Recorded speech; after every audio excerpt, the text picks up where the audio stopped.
For regular videos on ancient cultures and forgotten civilizations, please subscribe. The past just won't stay politely buried. This past year, archaeologists kept tripping over scenes that feel less like they belong in a museum and more like in a midnight horror film. I'm David Miano, historian of antiquity, and we're counting down the creepiest ancient finds of the year. I'll keep it fun, but we're sticking to facts. Primary releases, peer-reviewed papers, and reports from the archaeologists themselves. For each story, I'll tell you what was found, how we know what we know, and where the interpretation is solid, or still squishy. Understanding the darkness doesn't cheapen history, it makes it human. So dim the lights, grab a blanket, and let's begin. Soccer field of the dead. They just wanted to resod a neighborhood pitch. Instead, the backhoe bit into a heap of men. Bodies tangled together, skulls caved in, pelvises smashed. A crowd gone quiet for 1,900 years. Under Vienna, Austria's simmering soccer field lies a Roman-era battlefield grave. At least 129 confirmed individuals and likely over 150, all young adult males. There's no careful funeral here, just disorganized dumping after a catastrophic military event. They weren't executed. Indications are they all died in various ways. Nails from the soldiers' boots pepper the soil. A dagger type helps pin the date. Radiocarbon and artifacts converge on 80 to 130 CE, when Rome under Emperor Domitian was fighting hard along the Danube frontier. Romans of this era typically cremated their dead, so finding a mass inhumation of battle casualties is rare and unique for this region. So you're looking at the aftermath of a fight so sudden and so ugly that normal procedure went out the window. For now, only one victim is clearly identified as Roman. Ongoing DNA and isotope work should tell us who these men were. Roman soldiers, auxiliaries, Germanic fighters, or a mix. Until then, the field remains quiet, unless you hear the rattle of nails and old boots when the wind sweeps across the countryside. Curse tablets of Orléans. Tucked beneath an 18th century hospital in Orléans, France, is an ancient Roman graveyard.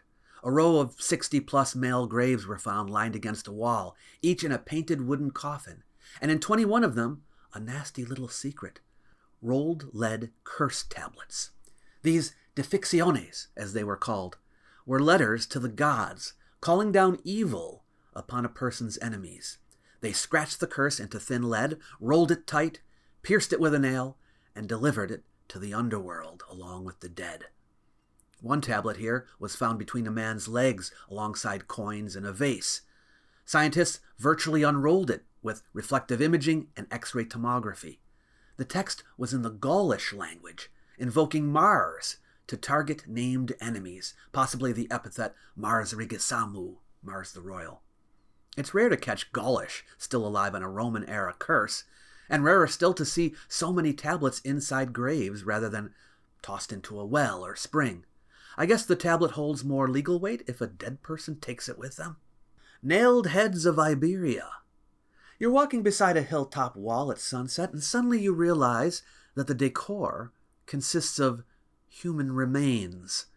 In northeast Iberia, archaeologists have found displayed on walls at the site of Puig Castellar and Ullastret severed human heads with iron spikes driven through the skulls. Some still had the nail in place. A new study did the creepiest kind of provenance work, strontium isotope analysis of 7 nailed skulls, likely male, to see who these heads once belonged to. There are 2 answers. At one site, the heads include non-locals, pointing to a kind of fear theater. Enemies were pinned up as warnings along the interface of the wall to intimidate the enemy.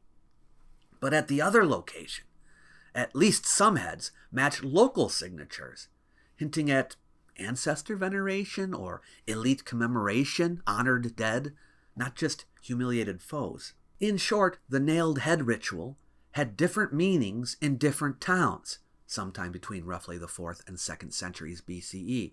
They were public messages, made somewhat permanent, and left where everyone would see. Even archaeologists, thousands of years later, as it turns out. Decapitated Bog Woman. Bogs keep secrets, and this one kept a headless guest for 2,000 years. In October 2023, peat workers near Balahi, Ireland, uncovered human remains that were first labeled a teenage boy. But new osteoarchaeology this year says no, it's a young woman, about 17 to 22 years old, roughly 5'6", 1.7 meters tall, living sometime between 343 and 1 BCE. Her skull is missing. Cut marks on her neck vertebrae show evidence of deliberate decapitation, and the head was taken away somewhere. That combo points to violent death, and researchers cautiously float the possibility of ritual sacrifice, not unusual in the Iron Age bog record, which often shows stabbing, bludgeoning, hanging, or beheading. Soft tissues survive too. Reports note preserved skin and even a kidney, plus a fragment of woven plant-based fabric found with the body. She's now formally named the Ballymacombs Moor Woman, after the townland where she was found. Why her? Why here? We don't know. But most known British-Irish bog bodies are male, so this well-preserved female upends the trend, and may tweak how we think about Iron Age ritual actors and victims. The bog may hold more clues, but for now, we know she died hard. The decapitation caused her death. Cannibal Pit of Charterhouse Warren. A nightmare in Cheddar Gorge country, in a natural shaft at Charterhouse Warren, Somerset, researchers re-examined a jumble of 3,000-plus bones excavated decades ago and discovered Britain's grimmest early Bronze Age crime scene. At least 37 people, men, women, and children, were killed, butchered, and in some cases, eaten, then thrown 15 meters down the hole. Cut marks, chop marks, perimortem fractures, even boiling and marrow extraction show method to the madness. There's no sign of famine.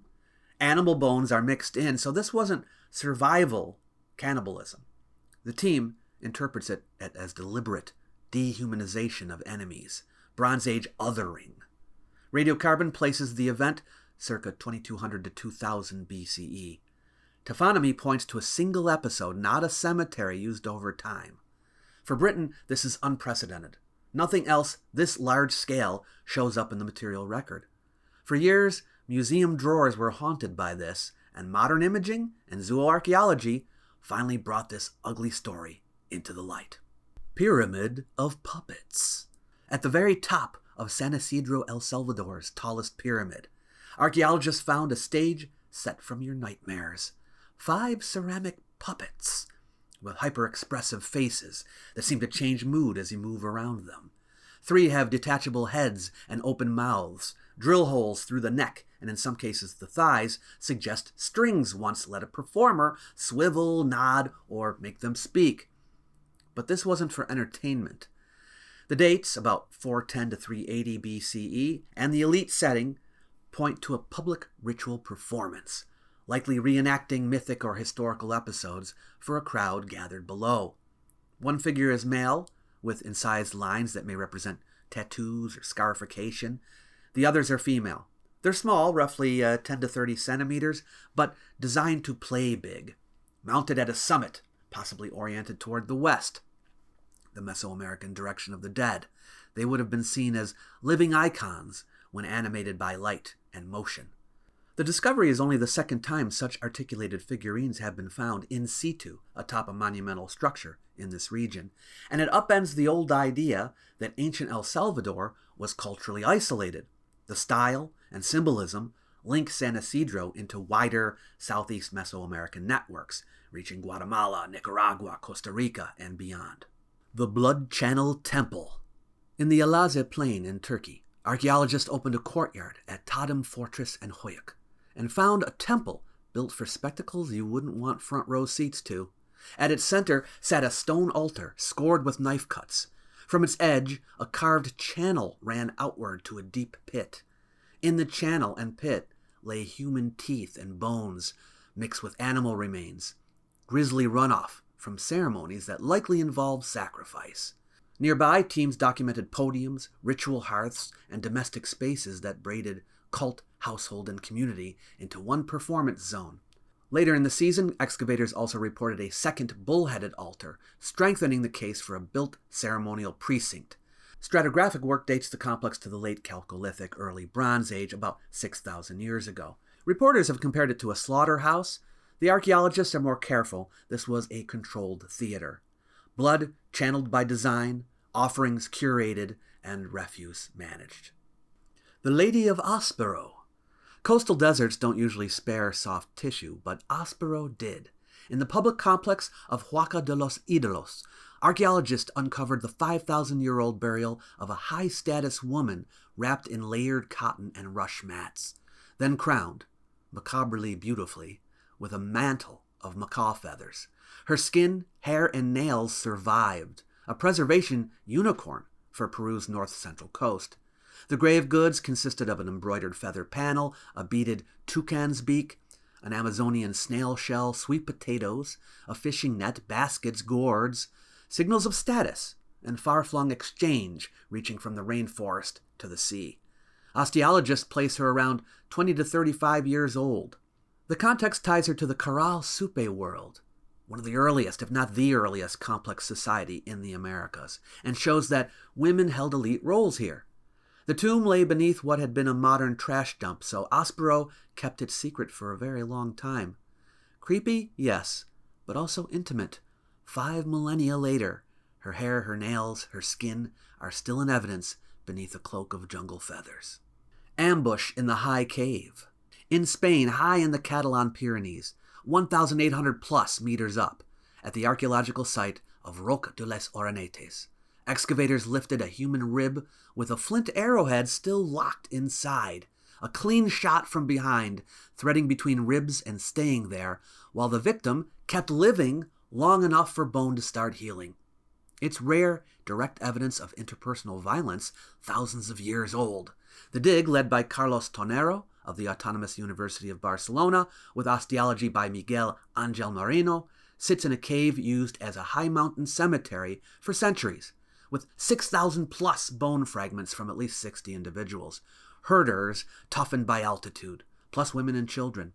Previous work turned up axe and dagger marks, amputations, and stray arrowheads, but this find is rare because projectiles usually pass through or soft tissues disappear. Radiocarbon brackets the violence to roughly 2550 to 2150 BCE. The arrow in rib is direct evidence of a skirmish. Was this an ambush? A raid? A feud? The trajectory suggests a surprise attack. The healing says brief survival, days, weeks, maybe longer. Either way, the mountains weren't all that peaceful 4,000 years ago, were they? And someone shot someone else in the back. The woman holding her own head. We have another case of a decapitated woman, but this time with the head. They dug into what looked like an old storage pit in Harel, southern France, and found a woman aged between 20 and 49 who had been carefully laid out without her head, because her head had been detached from her spine and placed on her chest, with her right hand supporting it. The late Neolithic Chalcolithic burial at the site of Puy-Serguier sits at the base of a 2.9-meter wide pit, likely used as a cellar in life.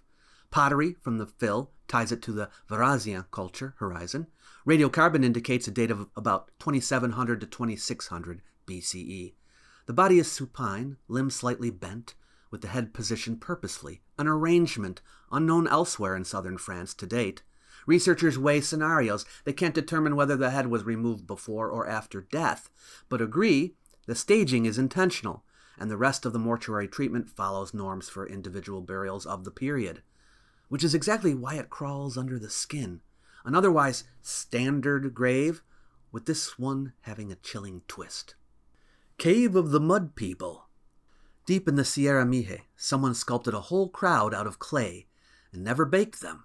In a sacred cave in Oaxaca, researchers have documented dozens of unfired clay sculptures and reliefs, all but one of them modeled between 600 and 900 CE.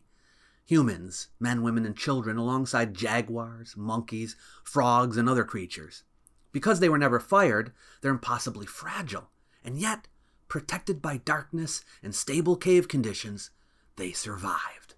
Ongoing field work since 2018 has tallied about 72 figures, some only 27 inches tall, 70 centimeters. Others rising to 6.5 feet, about 2 meters, apparently emerging from the cave floor where they were built in place. The effect is uncanny. Life-size clay beings growing out of the earth. What we can say so far is that this is formal ritual art. A peer-reviewed study reports that this is the first large repertoire of unfired cave modeling in Mesoamerica to be found, and it uses microscopy and imaging to determine how the pieces were built and maintained.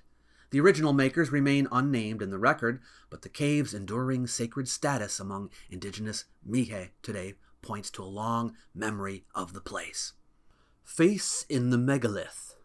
For years, we've said that the great T-pillars of the Taştepeler archaeological sites in Turkey were human because some wear carved arms and hands. But now, a pillar at Karahan Tepe finally shows a face. Unearthed and announced on October 6, 2025, the monolith bears a blunt nose, deep-set eye sockets, and sharply modeled cheek lines on its upper section. An explicit human visage carved into a megalith roughly 12,000 years old. There's something about it that gives me the heebie-jeebies.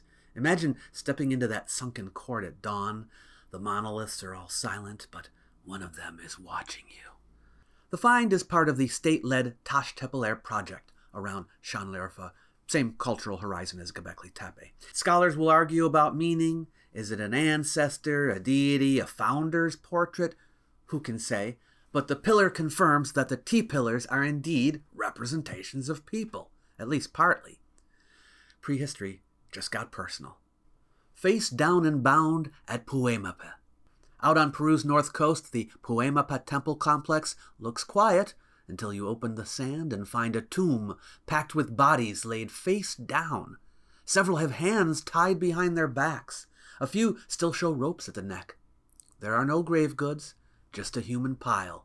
These people did not have a gentle send-off, folks. Osteologists report perimortem cranial trauma on some skulls. The date clusters around 2,300 years ago, the late Creepiest horizon, and the location provides some clues as to what happened. The tomb sits by a much older temple, built around 3,000 years ago, that seems to have drawn later worshippers back to the place. The working hypothesis is that this is a late episode of human sacrifice performed in deference to an ancestral shrine that had long since gone out of use. Archaeologists from the National University of San Marcos, working with partners including the University of South Florida, emphasize how atypical this burial posture is across Andean prehistory. Prone, bound, and rope-marked corpses are not normal funerals here. Someone wanted these people pressed into the earth, literally. The archaeologists are currently doing DNA tests to find out who these people may have been. Barricade of Pompeii. In the house of Helle and Phrixus in Pompeii, Italy, archaeologists uncovered a chilling tableau. A doorway blocked with a bed in a desperate attempt to seal a room, where 4 people, including a child, huddled as Mount Vesuvius rained stone and ash in 79 CE. The house's atrium had the typical roof opening for rainwater. In this eruption, it worked in reverse, letting the volcanic hail in. When the final pyroclastic surge rolled through, the barricade didn't matter. Everyone inside died, preserved in the ash where they fell. The home takes its name from a wall painting of Helle and Phrixus, mythic siblings fleeing disaster. In an ironic twist, the art foretold the ending. When the mountain started emptying its furnace, one family tried the most human defense imaginable, shoved something heavy in front of the door, and left us a freeze frame of courage that a volcano turned into archaeology. Feast of the Vanquished. Deep in the Sierra de Atapuerca in Spain, archaeologists discovered a late Neolithic event in which at least 11 people, adults, adolescents, and children, were killed and cannibalized. Their bones tell the story. Perimortem blows, skinning and defleshing, long bones split for marrow, some elements boiled, and even human bite marks. A 2025 study argues it was intergroup violence taken to its final chilling step. Warfare cannibalism. Radiocarbon dates are around 5,709 to 5,573 years ago, and the pattern of trauma and processing points to a single short event, not a cemetery used over generations. Chemical signatures suggest they were a local kin group, eliminated wholesale. what one author calls an ultimate erasure of enemies. If that feels unprecedented, El Mirador has form, an early Bronze Age level in the same cave once yielded 6 cannibalized people, showing that extreme violence recurred here across millennia. Creepy continuity, different centuries. When farming communities competed for land and status, some didn't just kill their rivals, they ate them, erasing bodies, identities, and lineages in one terrible act. Now that we've reached the end, you may feel grateful for the boring, modern miracle of a well-lit living room. And you'll never look at a quiet field, a friendly cave, or an old storage pit quite the same way again. You might like my little e-booklet, Why Ancient History Matters. It's designed to persuade people that the subject is important, even in the modern world. You might also wish to use it to help spread the word. So feel free to share it with someone you know. It's free for anyone who wants it. I've left a link in the description box below the video for you to grab a copy. Catch you later.